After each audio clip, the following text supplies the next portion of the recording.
लेकिन नाबार्ड ने अलग योजना बना रखी है। ग्रामीण क्षेत्र के विकास के लिए सहकारिता में अपेक्स बैंक में अलग योजना बना रखी है। वित्त विभाग की जितनी योजनाएं हैं, नाबार्ड की जितनी योजनाएं हैं, रिजर्व बैंक की जितनी योजनाएं हैं, वह सब आप भली भांति जानते हैं। कहीं न कहीं किसी न किसी व्यक्ति ने जरूर उसका लाभ लिया है। ग्रामीण विकास की योजनाएं उठा के देख लीजिए, गरीब से गरीब तबके को मन को छूने वाली योजनाएं। अरे आप कल्पना कीजिए, मैं उदाहरण दूंगा, आपको हंसी आएगी, लेकिन मैं इसलिए दूंगा कि आपको स्मृति में रहे। 50 साल के कार्यकाल में कांग्रेस ने यह नहीं सोचा कि एक गरीब तबके का व्यक्ति, नारी शक्ति, गांव की झोपड़पट्टी में रहने वाला, कच्ची सड़क पर, बदबदाती हुई सड़क पर, क्योंकि प्रधानमंत्री सड़क भी नहीं बनी थी तब, तो भर बरसात में कैसे सोच जाएगा। शौचालय बनाने की विश्व में सबसे बड़ी योजना, जो सबसे पहली योजना ग्रामीण विकास में आई, यानी आप कल्पना कीजिए कि भारतीय जनता पार्टी की सरकार में आने के बाद आदरणीय मोदी जी ने जो सबसे पहली विस्तार से योजना बनाई, वो योजना बनाई शौचालय बनाने की। आप कांग्रेसी मित्र हंस रहे थे, अरे ये कोई योजना है भैया। आपको मैंने आपको क्यों बताया कि हंसी आएगी? अरे शौचालय जाने के लिए देश के प्रधानमंत्री को 50 साल बाद सोचना पड़ा कि मेरे देश के नागरिक शौच करने कहां जा रहे हैं। शहर के मेरे भाइयों, इसी घंटाघर चौक पे मैं आपको इसलिए निवेदित कर रहा हूं कि 50 साल पहले आप जाओ तो सही, किस तरह से खुले में सोच ग्रामीण क्षेत्र में जाते थे और शहरी क्षेत्र में सोच को ढोने के लिए किस तरह से एक देश का नागरिक और माताएं बहनें, नगर पालिका के सफाई कर्मी टैंकर से मलमूत्र इकट्ठा करते थे इनके दौर में, तो तब क्यों नहीं योजना बनाई शौचालय की भैया? गांव में, गलियों में, बरसात में जिधर निकल जाओ आप नाक बंद करके जाना पड़ा था। ये कांग्रेस का कार्यकाल था। मैं आपको याद दिला रहा हूं, उस बदबू को आप महसूस कर लेना। कांग्रेस की प्रधानमंत्री सड़कें बनाने की विस्तृत योजना, विश्व की सबसे बड़ी परियोजना किसी देश की अधोसंरचना विकास के लिए अगर रखी गई थी तो प्रधानमंत्री सड़क योजना आदरणीय अटल जी ने रखी थी। कल्पना कीजिए, बरसात में अगर कोई व्यक्ति गांव का बीमार पड़ जाए तो चारपाई पे लाके उसको शहर में रखा जाता था। अरे कितने ही हरदा के कितने ही किसान भाई बहन वापस घर नहीं जा पाए थे, हॉस्पिटल से सीधे हंडिया ले जाया गया। आपको सबको याद होगा, क्योंकि अगर 200 यात्रा को गांव ले जाओ कि हंडिया ले जाओ, ये धर्म संकट में परिवार के लोग होते थे। इतने कीचड़ में ऐसा कोई ग्रामीण बंधु नहीं रहा होगा जिसने उस कीचड़ को नहीं सहा होगा, देखा होगा। उस कीचड़ से मुक्ति अगर भारतीय जनता पार्टी की सरकार ने दिलाई है तो मैं आपसे अनुरोध करने आया हूं कि जब भी कांग्रेस के वोट मांगने आए तो उस कीचड़ को जरूर याद रखना कि वापस उसी कीचड़ में जाना है या कमल को खिलाना है। वो बदबदाती हुई नालियां और बरसात में वो बदबदाते हुए गोए जरूर याद कर लेना। घुटने घुटने कीचड़ में निकलते हुए पाजामे और धोती को ऊपर खोलते हुए मेरे गांव के भाइयों, ये 2 लाख के चक्कर में पिछली सरकार आपने गंवा दी थी। वो तो भला हो महाराज सिंधिया का सहन नहीं हुई, नहीं साहब वादा किया हो तो पूरा करना पड़ेगा। अरे बोले ये तो चुनावी वादे होते हैं। कल्पना करो महाराजा सिंधिया अगर नहीं होते तो 5 साल किस तरह से आपको गुजरना होता है, ये कल्पना कर लीजिए। वादे तो हैं, वादे को क्या चुनावी वादे थे, वाह। इसलिए भारतीय हमारे इलाके की 15 मैं आपको योजनाओं के साथ में उस योजनाओं का जो प्रतिफल हुआ वो सब बता रहा हूं आपको। मैंने आपको मात्र 2 योजनाएं गिनाई है, शौचालय बनाने की और प्रधानमंत्री साहब की। तीसरी योजना आपका कैसी थी? किसी भी किसान के बच्चे से पूछ लीजिए बंधु, इस भरी दीपावली में अगर केसीसी किसान का नहीं होता तो फसल तो थी किसान के यहां, लेकिन गंभोर दीपावली नहीं मनती थी। मैं भी हूं गांव का जामली का, मेरा भी जन्म हुआ, मैं गांव से ही बता रहा हूं आपको। कपास की खेती करते थे मेरे पूर्वज, फसल तो 7 एकड़ में लगी रहती थी, लेकिन देख के खुश हो जाते कि वाह कपास लगा है। अरे दीपबत्ती लगाने के लिए कपास बड़ी मुश्किल से 4 घेटी निकलता था, जिसके दिए की बत्ती जला सकते थे लेकिन पटाखे नहीं फोड़ सकते थे, क्योंकि कपास नहीं बच पाया था। दीपावली के बाद कपास निकलता है। अगर किसान क्रेडिट कार्ड नहीं होता तो ये जो बाजार की रौनक है ना बंधुओं, या आपने महसूस किया कांग्रेस के कार्यकाल में, सोने के गहने की जब पूजा होनी चाहिए थी दीपावली पे, पूरे गिरवी रख के बाजार होता था। मैंने भूला नहीं हूं वो, याद रखना कांग्रेस के उस कार्यकाल को, जब माता बहनों के गहने या तो गिरवी रख के बाजार होता था दीपावली का। और ये व्यापारी गवाह है, वो रोका हुई 50 साल की गवाह है। के कार्यकाल को एक से गिनवा लेना, मैं गिनने को तैयार हूं। इनके आश्वासन और भाषाओं की लय में बह मत जाना, ये तो वापस वही स्थिति लाके छोड़ेंगे वो। अरे देश का सोना जिन्होंने गिरवी रख दिया था, याद है ना अर्थशास्त्री का? उस अर्थशास्त्री को भी याद कर लेना जो कभी रिजर्व बैंक के गवर्नर रहे थे। वो सोना ही तो है, गिरवी रख दिया तो क्या हुआ? अरे गांव का गरीब किसान भी सोना गिरवी रखता था इनकी सरकार में, और देश का राजा भी गिरवी रखता था सोना। उन दिनों से भारतीय जनता पार्टी की सरकार ने आपको निकाला है।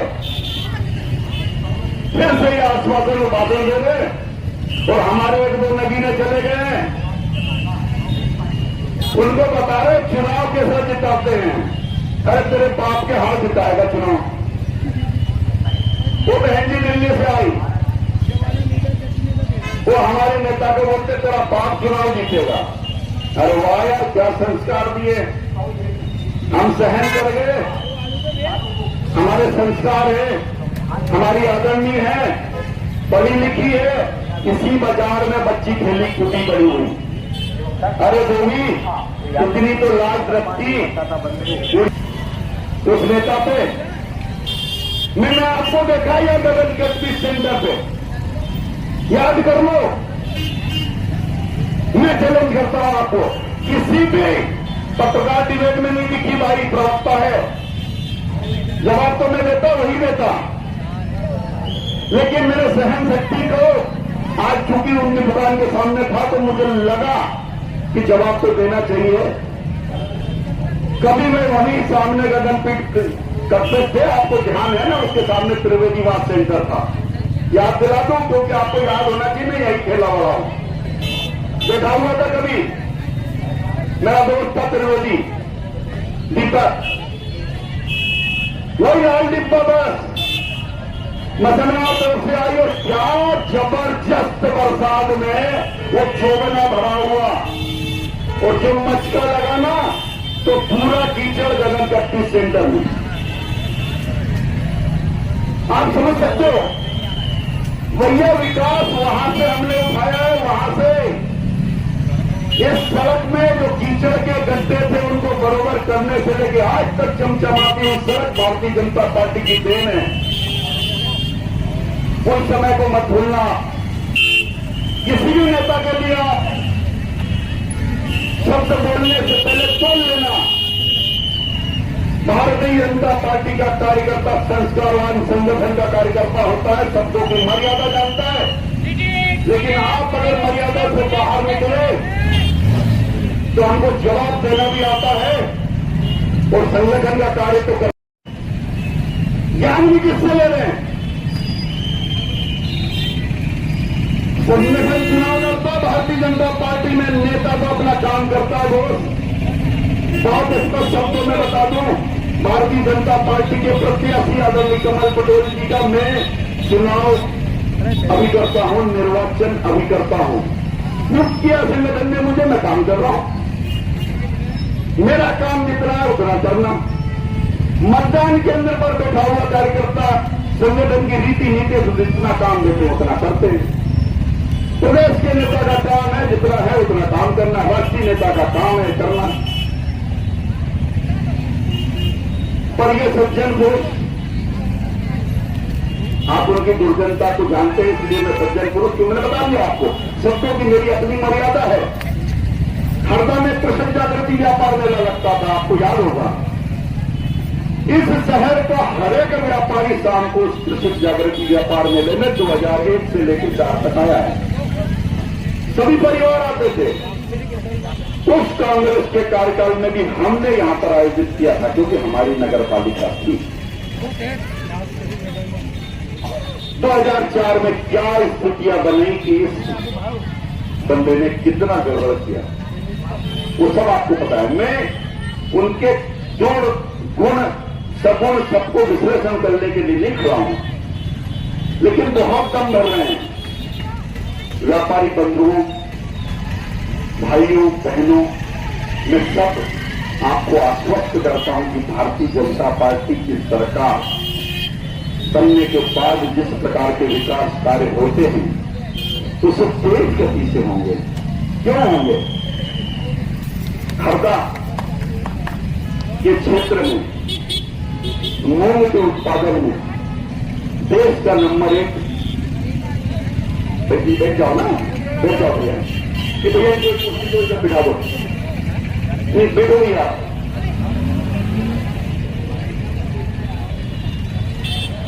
भारतीय जनता पार्टी